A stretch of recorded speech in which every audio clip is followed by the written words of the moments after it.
Bangladesh Singapore ম্যাচের ticket বিক্রি ঘিরে ডিজিটাল লাইনে চরম ভোগান্তি। 1 ঘন্টার ভার্চুয়াল অপেক্ষা পেরিয়ে 4 ঘন্টাও কাটল, তবুও মিলল না কাঙ্ক্ষিত টিকিট। বাফুফের ঘোষণার পর টিকিফাইয়ে হুমড়ি খেয়ে পড়লেন ফুটবল প্রেমীরা, কিন্তু সার্ভার চাপে সাইট বারবার ভেঙে পড়ছে।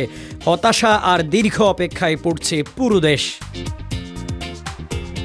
বাফুফের সভাপতি তাবিথ আউয়াল রাত 10টা থেকে বাংলাদেশ সিঙ্গাপুর ম্যাচের টিকিট পুনরায় বিক্রির সম্ভাবনার কথা জানিয়েছেন সকালে।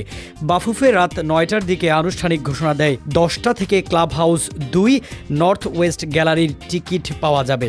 পূর্ব পাশের গ্যালারির পরবর্তী সময় মিলবে।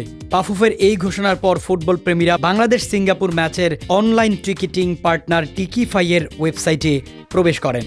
বাংলাদেশ সিঙ্গাপুর ম্যাচ অপশন ক্লিকের পর ডিসপ্লেতে বড় আকারে ভেসে আসছে, ইউ আর ইন লাইন, ধৈর্য ধারণের জন্য ধন্যবাদ।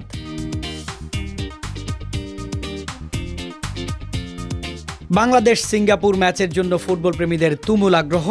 সবাই একসঙ্গে টিকিট পাওয়ার চেষ্টা করছেন। এতে টিকিফাইয়ের ওয়েবসাইটে অনেক চাপ পড়ছে। ওয়েবসাইট সার্ভার যাতে ভেঙে না পড়ে এবং গ্রাহকরা যেন টিকিট পান, এজন্য এবার নতুন পন্থা অবলম্বন করেছে টিকিফাই।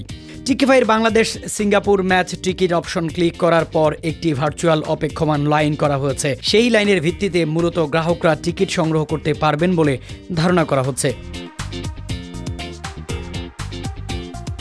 বাংলাদেশের ফুটবলে এবারই প্রথম অনলাইন টিকিটিং চালু হয়েছে পূর্ণাঙ্গ রূপে। গত শনিবার রাত 8টায় এই টিকিট বিক্রির কার্যক্রম শুরু হলেও সাইবার আক্রমণের শিকার হয়ে 3 ঘন্টার মধ্যেই তা স্থগিত করতে হয়েছে। প্রায় 48 ঘন্টা পর আবারও নতুন নিয়মে টিকিট বিক্রি শুরু হয়েছে। আজ নতুন পদ্ধতিতে বিক্রি শুরুর পর এখনও কোনো টিকিট বিক্রির তথ্য পাওয়া যায়নি।